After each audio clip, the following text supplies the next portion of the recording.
Hey Brian, tell me what my tongue means. Okay, here we go. I'm Brian Crawford. I'm a Chinese medicine professional, and I love telling people what TCM says about their tongue when they ask me to do it. When I eat histamines, my lipidemic fat in my thighs burns, stabs. It's so painful, like it's crazy, and like the fat cells swell up, like way bigger than normal. Tongue diagnosis is contextual. Looking at the tongue tells us what to ask in a clinical encounter, so that we know more about a patient's history and what kind of direction to take when considering therapeutic options. The first question I would ask after seeing that tongue is about your exposure to endocrine disrupting chemicals, because lipedema may be closely related to them. In the sublingual view of your tongue, we can see some signs of what we call blood stasis here at the root. I also noticed it's in the middle of these white deposits, which are indicative of what we call phlegm, and that's going to track with the lipedema in your thighs. At the root of the tongue, we see a very thick coat and these little red spots. This is what we call damp heat. You can see again there's a peeled area from a lot of inflammation there in the reproductive system. When I see this, I will often ask about interrupted sleep. A lot of people with that kind of peeling will wake up feeling hot in the middle of the night,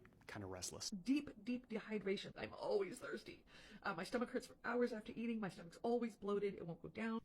This is why you're always thirsty. You can see there's a bright red area in the center where the coating is starting to be burned away. In TCM, this is called stomach heat, and it's often indicative of some kind of gastritis or upper GI infection, or an overgrowth of yeast and bacteria there, and that tracks along with your symptoms you mentioned of constant bloat and stomach pain. I would also be curious about past GI infections because of the digestive trouble, or mold exposure because of your histamine issues. And I would like to know if your history involves anything going on with your reproductive system, because of the relationship between lipedema and hormones, specifically the stabbing pain you mentioned in your thighs, which is often indicative in females of elevated prostaglandin levels. That can also track with a history of heavy and or painful periods, or abdominal surgery, or pelvic surgery, or injury that left adhesions. Here and over here, we see a lot of these spidery little veins, which are also a sign of blood stasis. In this case, it's in the thoracic cavity, usually the liver. So I would be curious if you'd ever been evaluated for non-alcoholic fatty liver disease, which is also associated with endocrine disrupting chemical exposure and a history of infection. If these spidery veins were on the tip of your tongue up here, we would also ask about small vessel ischemic damage or a history of cardiovascular issues, but we can't see that in your tongue here. For therapeutics, I need to know a whole lot more about your health, what kind of medications you currently take, but we would definitely be looking first at something that's going to promote a lot of blood circulation and get rid of that phlegm and dampness and heat in the lower part of the body. We would also look at using herbs for the digestive system, of course, before going deeper and then addressing some of that circulatory stuff we see around in the thorax and maybe the liver. I hope that's really helpful for you, and if you want me to send you one of these shirts as a thanks for letting me talk about your tongue, shoot me a DM. And for everyone else watching, if you want me to talk about your tongue, there's a video pinned to the top of my profile that'll tell you what to do.